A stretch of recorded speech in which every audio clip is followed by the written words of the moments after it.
ಇಂದು ಬೆಂಗಳೂರಿನ ಫ್ರೀಡಂ ಪಾರ್ಕ್ನಲ್ಲಿ ಜರುಗಿದ ಕರ್ನಾಟಕ ಮೀಸಲಾತಿ ಸಂರಕ್ಷಣಾ ಒಕ್ಕೂಟದ ವತಿಯಿಂದ ನಡೆದ ಪ್ರತಿಭಟನೆಯಲ್ಲಿ ತಮ್ಮ ಜೀವನವನ್ನೇ ಹೋರಾಟಕ್ಕೆ ಮುಡುಪಾಗಿಟ್ಟ ಶ್ರೀ ಜಗದ್ಗುರು ಸಿದ್ದರಾಮೇಶ್ವರ ಸ್ವಾಮೀಜಿ ಅವರೊಂದಿಗೆ ನಿಮ್ಮ ಬ್ರಿಗೇಡ್ ಟಿವಿ ಸಂದರ್ಶನ ನಡೆಸಿದೆ. ನಡೆದಂತ ಹೋರಾಟ ಬಹುತೇಕ ಯಶಸ್ಸಾಗಿದೆ. ಸರ್ಕಾರ ಇಳಿದು ಬಂದಿದೆ ನಿಮ್ಮ ಬಳಿ. ಮತ್ತೊಮ್ಮೆ ಸರ್ಕಾರಕ್ಕೆ ಏನಂತ ಹೇಳ್ತೀರಾ? ಇದು ಒಂದು ಯಶಸ್ಸು ಅನ್ನೋದಕ್ಕಿಂತ ಸಮಾವೇಶ ಯಶಸ್ಸಾಗಿದೆ. ಸಂಕಲ್ಪ ಈಡೇರಬೇಕಾಗಿದೆ. ಸಂಕಲ್ಪ ಈಡೇರಬೇಕು ಅಂತಂದರೆ ಸರ್ಕಾರ ನಮ್ಮ ಪರವಾಗಿ ಅಥವಾ ನಮ್ಮ ದೆಸೆಯಲ್ಲಿ ಆಲೋಚನೆ ಮಾಡಬೇಕಾಗಿದೆ. ಸಾಮಾಜಿಕ ನ್ಯಾಯ ಅನ್ನುವಂಥದ್ದು ಒಬ್ಬರಿಗೆ ಅನ್ಯಾಯವನ್ನೇ ಮಾಡಿ ಮತ್ತೊಬ್ಬರಿಗೆ ನ್ಯಾಯವನ್ನು ಕೊಡಿಸುವಂಥದ್ದಲ್ಲ.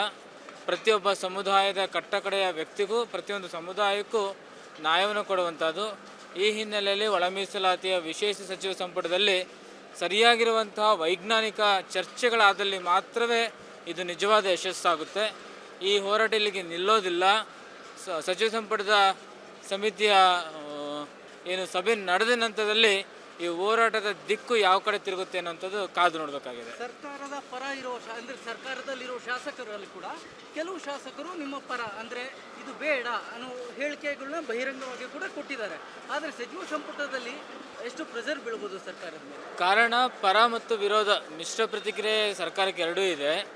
ಆದರೆ ಈ ಮಿಶ್ರ ಪ್ರತಿಕ್ರಿಯೆಯಲ್ಲಿ ಬಹಳ ಮುಖ್ಯವಾಗಿ ಕಾನೂನಾತ್ಮಕವಾಗಿ ಸಾಂವಿಧಾನಾತ್ಮಕವಾಗಿ ಜಡ್ಜ್ಮೆಂಟ್ ಆಗಿರುವಂತಹದ್ದು ದತ್ತಾಂಶಗಳನ್ನು ತೆಗೆದುಕೊಂಡು ಹಿಂದುಳಿಕೆ ಆಧಾರದ ಮೇಲೆ ಹಾಗೂ ಜನಸಂಖ್ಯೆ ಆಧಾರದ ಮೇಲೆ ಅವ್ರಿಗೆ ಆದ್ಯತೆಯನ್ನು ಕೊಡಬೇಕಂತಿದೆ. ಆದರೆ ಅಪೂರ್ಣಗೊಂಡಂತಹ ಸಮೀಕ್ಷೆ ಆಧಾರದಲ್ಲಿ ಇಟ್ಟುಕೊಂಡು ಅಥವಾ ಯಾವುದೇ ವೈಜ್ಞಾನಿಕ ಚಿಂತನೆ ಇಲ್ಲದೆ ಒಳ ಮೀಸಲಾತಿಯನ್ನು ಮಾಡಬಾರ್ದು ಅನ್ನುವಂಥದ್ದು. ಒಳ ಮೀಸಲಾತಿ ಅನ್ನುವಂಥದ್ದು ವೈಜ್ಞಾನಿಕ ಚಿಂತನೆಯ ಅಡಿಯಲ್ಲಿ ದತ್ತಾಂಶಗಳ ಆಧಾರದ ಮೇಲೆ ಮಾಡಬೇಕೆನ್ನುವಂತಹದ್ದು. ಸರ್ಕಾರ ಕೈ ಸೇರೋ ವರದಿ ಅಪೂರ್ಣ ಅಂತ ವೇದಿಕೆಯಲ್ಲಿ ಕೂಡ ಹೇಳಿದ್ರಿ. ಹೌದು, ಯಾಕಂದರೆ 11 ಲಕ್ಷ ಜನಸಂಖ್ಯೆ ಇರುವಂಥದ್ದು 20% 3 ಪಟ್ಟಾಗಿದೆ ಅಂತಂದರೆ ಅದು 15 ಲಕ್ಷಕ್ಕೆ ಆಗಬೇಕಾಯ್ತು. -29% ತೋರಿಸಿರೋದ್ರಿಂದ ಇದೊಂದು ಅವೈಜ್ಞಾನಿಕ ಹಾಗೂ ಅಪೂರ್ಣ ವರದಿಯಾಗಿದೆ.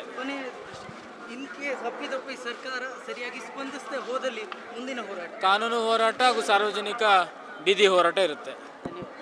ಇನ್ನಷ್ಟು ಹೆಚ್ಚಿನ ಮಾಹಿತಿಗಾಗಿ ಫಾಲೋ ಮಾಡಿ ಬ್ರಿಗೇಡ್ ನ್ಯೂಸ್ ಕನ್ನಡ.